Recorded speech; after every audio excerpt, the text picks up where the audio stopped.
Ondi dana jang jang ukware ya dona o amwa bario di kumatorwa arom garu dente na ngaterga wati gede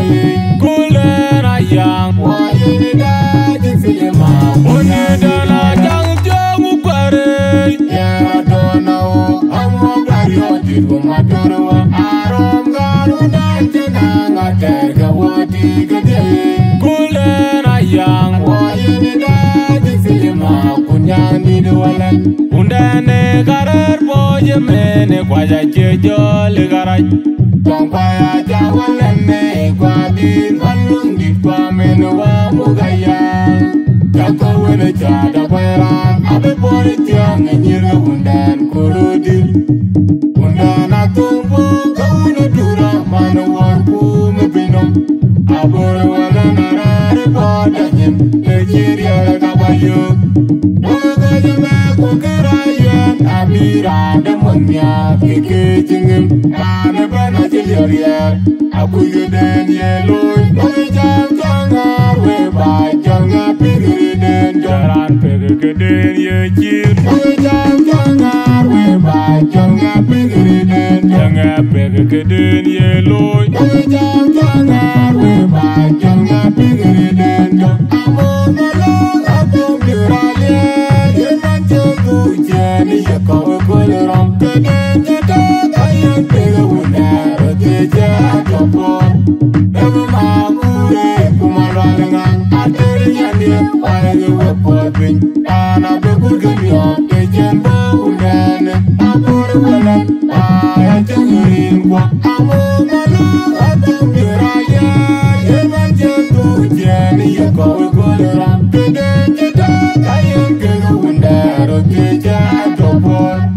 Emu makure kumalwalengan Ateri nyandi Paege wepotwing Ana bekur genyo Tejen bawunane Apore walan Aya jengerin kwa Achora chul tortu molen dera ko ayara ko ayara chul ayara ko ayara ko tortu molen dera chul ayara ko ayara ko ayara ko ayara chul tortu molen dera ko lor mo chung dera chul dor mo chung dera ko lendu mo yom dera chul dor mo chung dera ko ayara ko ayara chul dor Amo malong atum diralia Yenan jengu jeni yakawe koleram Keden jeta kayen pege wunar Teja atopor Emu makure kumalwalengan Ateri nyandi Paege wepotwing Ana bekur genyo Tejen bawunane Apore walan Aya jengerin kwa Amo malong atum diralia Yenan jengu jeni yakawe koleram Keden jeta kayen pege wunar Teja atopor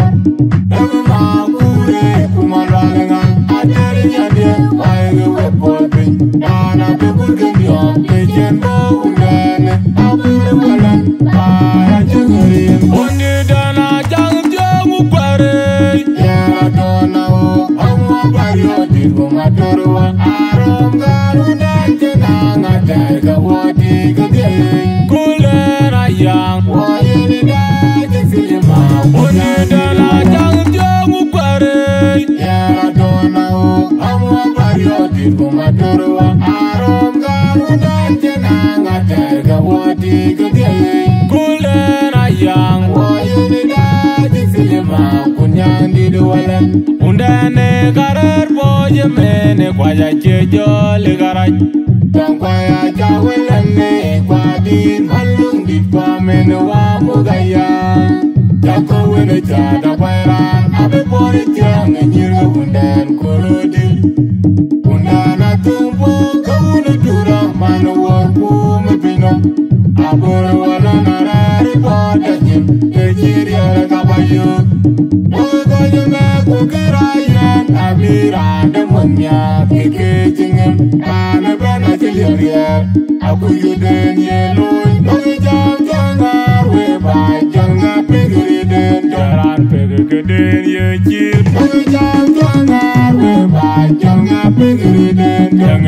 ke den ye loy we jam jangar we ba jang na pigri den jo amo malo atum yurale ye na jengu jeni ye ko we koleram ke den jeta aye pe wunda rote ja jopo dama ma kure kumalanga ater nyande wa ye we podrin ana be gurgani ke jembo undane abore welan ay jangirin ko amo malo atum yurale ye na jengu jeni ye ko we koleram ke den jeta aye pe wunda rote ja jopo dama ma kure kumalanga ater nyande wa ye we podrin ana be gurgani ke jembo undane abore welan ay jangirin ko Achora chul tortu molen ya ko le yara ko ya chul do yara ko tortu molen ya chul do yara ko le yara ko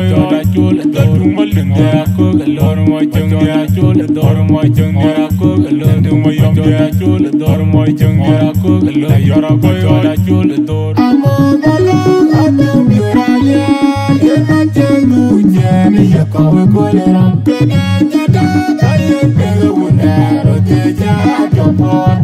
dama ma kure kumalanga ater nyande wa ye we podrin ana be gurgani ke jembo undane abore welan ay jangirin ko amo malo atum yurale